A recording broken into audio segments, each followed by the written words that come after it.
Go and sin no more. You will not understand. You'll not understand until his public death becomes your private life and his public shame becomes your private life.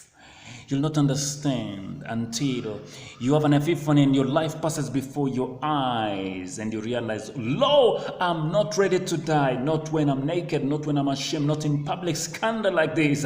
Where is the man that slept with me? Why did I sleep even with him in the first place? No, I'm not ready to die. You'll not understand until he has saved you from that imminent death. When these men, angry men, Pharisaical syndriacs, they're ready to stone you, and from the least to the greatest have left.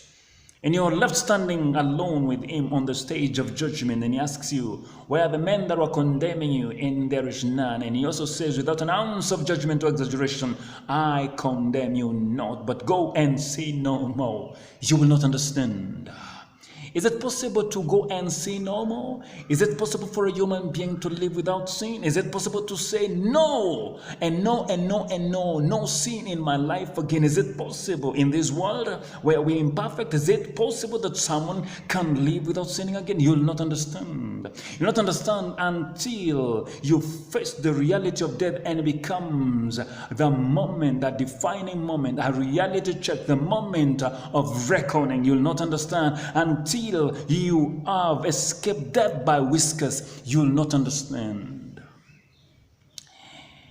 Where's the man that slept with this woman? For years, theologians and scholars have always looked for this man. I've often looked for this man, but I've never found him. But I lastly found him. You see, the first Adam blamed the woman and distanced himself from her and didn't care what God would do with her as long as he was safe. It's a woman that you gave me, that gave me the fruit. That is the blame game. But the second Adam identifies with this woman and becomes the man that slept with her. How do I know? He became sin that we might become his righteousness.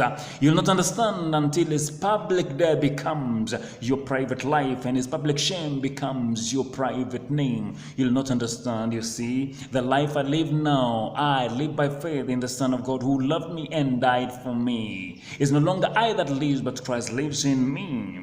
So my life is hidden in him. My life is hidden in Christ, in God. It's no longer I that lives. My life is no longer mine. I've won the new man. He died in my place. He died the death that this woman would have died. And this is the glorious exchange. It's a story of grace. You'll not understand grace until you understand go and sin no more.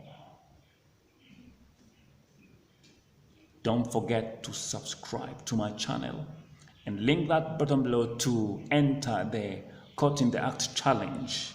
This is beautiful. Let's do this.